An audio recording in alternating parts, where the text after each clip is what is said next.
Hey guys, and welcome to the Dota 2 how-to guide for playing Bounty Hunter. This is a quick guide to give a skill overview, provide a few item suggestions, skill build, and general tips on how to play him. So I've really been looking forward to this one in all fairness. Bounty Hunter is my most played hero, and I've got a damn solid KDA ratio and win ratio and everything with him. He is a solo hard lane hero who excels at ganking, and his ult really makes him a great counter to a lot of stealth based heroes and really puts Bounty as like a strong overall hero. Though his popularity lately is dropping off as people have kind of learned how to counter him fairly well, so he starts with 17 strength, 21 agi and 19 int, which makes him pretty squishy, and he only gains 1.83 and 1.4 respectively, meaning he's got little to no health throughout the whole game and can really be pushed around easily, and that makes it scary to play him if the other team buys sentries. Really scary. But he is a great hero all around. His first ability is Shuriken Toss. This will deal a large amount of magic damage and mini-stun the target on impact. The ability has a range of 650 and will deal 100 to 325 damage, meaning it's great for taking down supports or early game ganks. It has a cooldown of only 10 seconds and a mana cost of 90 to 155, which is a real hit to Bounty's like really low mana pool, and it means this, it's not something you can spam a lot. This spell is blocked by both BKB and Linken's, but is still a great ability. I do see this though. A lot of people I see in game use this skill as a low level harass tool and just throw it out as often as they can, in a sat round as a bounty hunter with no mana just waiting to throw another shuriken. I would hugely advise against this, as it means that you can often have no mana to use a shadow walk to escape, or at times if someone comes up for a gank or something, you would miss securing a kill because you've got no mana. It's a massively mana intensive skill, and you should save it for situations where it's really going to help secure a skill. Kill. Wow. I'm thinking about skills too much. Now, his second ability is Janata. This is a passive ability that causes Bounty Hunter to critically strike every X number of seconds, and will also slow the target's move and attack speed. The crit damage ranges between 150 and 225%, with the duration ranging from 12 to 6 seconds. So that means every 6 seconds he can crit for 225%, that's a lot. And the slow is a constant 25% slow for attack and move speed for 3 seconds. This is a passive, so it costs no mana, and it's Bounty Hunter's main harass tool, and it's a great last hitting support skill. The crit damage makes it so easy to last hit, but the attack speed slow can really make it easy to get in, get an attack off on someone, and get out without being hit, or maybe only taking one hit where you would have taken two and such. His third ability is Shadow Walk, and this is what makes Bounty Hunter such a strong ganker and solo lane hero. This ability causes Bounty Hunter to fade into invisibility, with a fade time of 1 to 0.25 seconds depending on rank, and an invis duration of 15 to 30 seconds. Now this gives Bounty Hunter up to 30 seconds of invis, but the ability only has a cooldown of 15 seconds, which means it can be chain cast to stay permanently invisible. Bounty Hunter will however break invis upon using any items or anything such as phase boots and that, and you will also break invis upon attacking a target. Now, when you attack a target, you will deal 30 to 120 bonus damage, and the spell only costs 50 mana, so you can really use it a lot. So, it's great for when you just pop down to gank someone. You're gonna do 120 bonus damage if it's max rank, which is a really nice amount of bonus damage. But this is how Bounty Hunter is really easily countered as well, as if the other team picks up sentries and places them well, you're going to have to really find out where those sentries are and take gank routes avoiding them. Bounty Hunter's ultimate is Track, and this is what really makes him credit to team in every game he's in. This ability costs only 50 mana now, meaning it can be casted almost permanently really, and it will last for a duration of 30 seconds, which is a fairly long duration. It's got a cast range of 900 to 1200, meaning it's got a fairly huge cast range, and it will increase the speed of any allies in a 900 radius of the target by 20%. making chasing down enemies so much easier.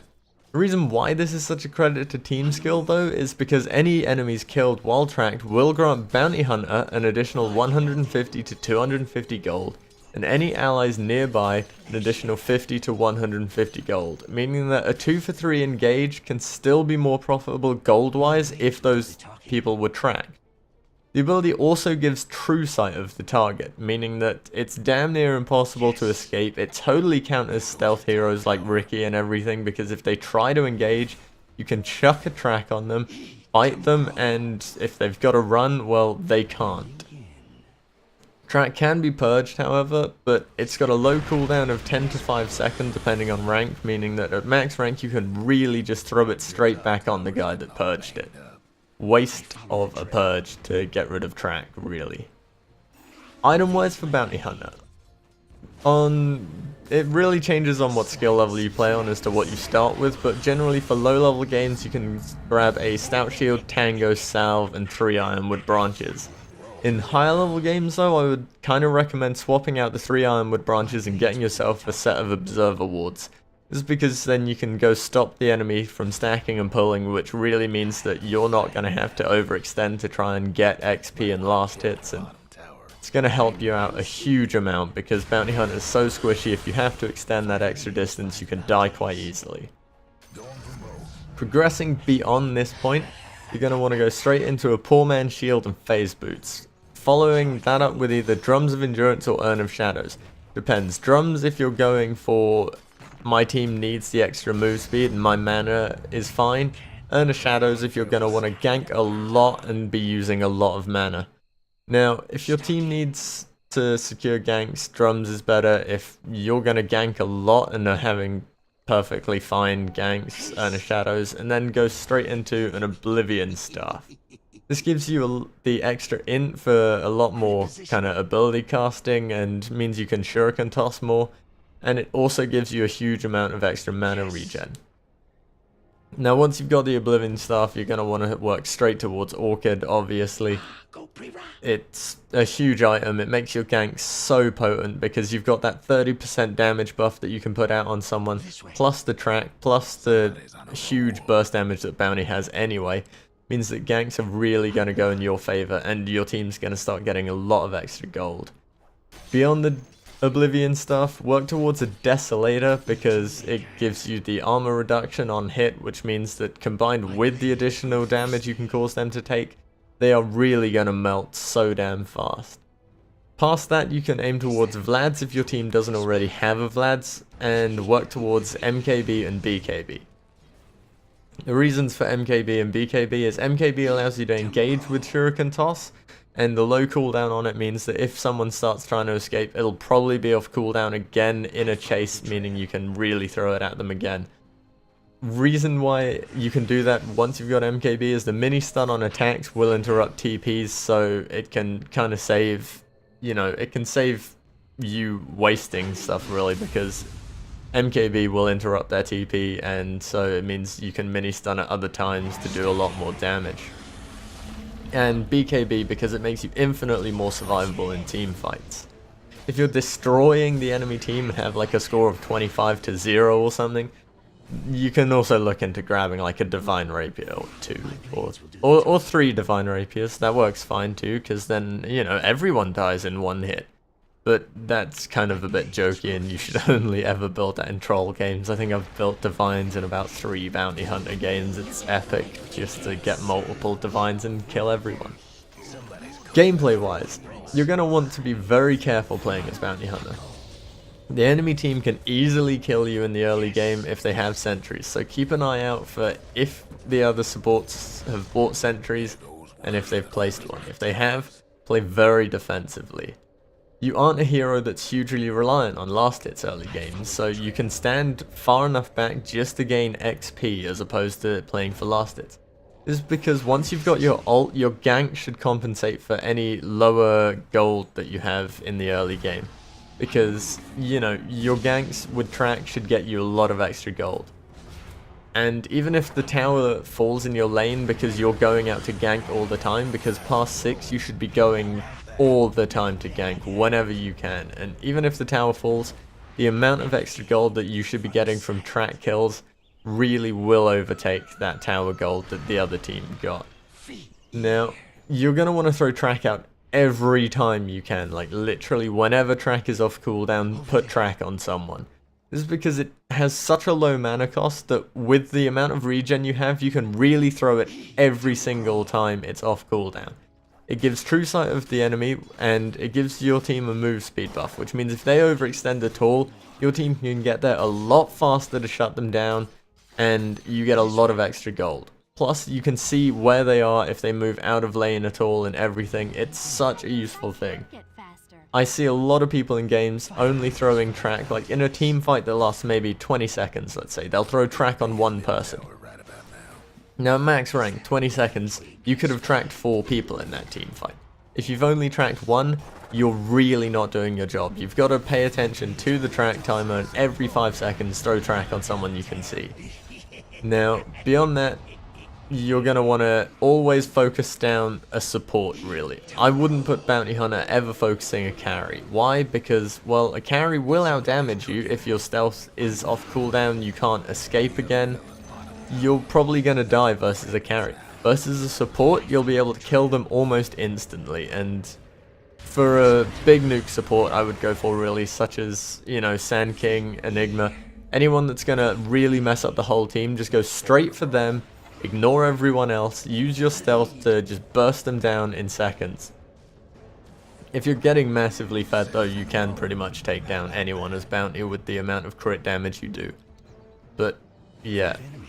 Now, I play Bounty a lot, and my team generally averages for almost everyone on the team between 450 and 600 GPM, which usually is way higher than them. That's because I throw track every single time it's off cooldown, so do it. It's worth it.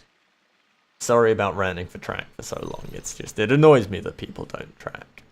Now, skill-wise, you're going to want to take Shadow Walk at level 1, 5, 13 and 14, taking Shuriken Toss at 3, 4, 7 and 8, and Janata at 2, 9, 10 and 12, with your ult whenever possible and stats when you have to. But that is just an example build, and the build really depends on the situation. It's a build that I use a fair bit, but my other main build is Shadow Walk at 1, 5, 10, 12, with Shuriken Toss at 3, 4, 13, 14, and Janata at 2, 7, 8, and 9. Again with ult whenever possible and stats when you have to.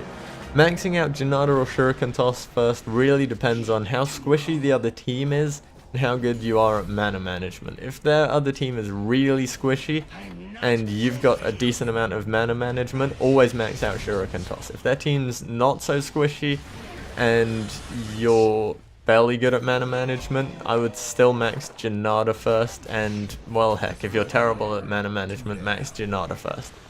I mean, Janata has the slow, which makes it a lot more useful for sort of people that are slightly more survivable than the Shuriken Toss. Anyways, I hope you guys found this guide useful, and I hope you've enjoyed watching it. If you have, please remember to leave a like, comment, or favorite, and subscribe for more videos. And if you have any comments about the hero or builds, just leave a comment and I'll get back to you, and then other people can see it and stuff, and it makes things better, right? Anyway, I hope you guys have a great day and see you next time.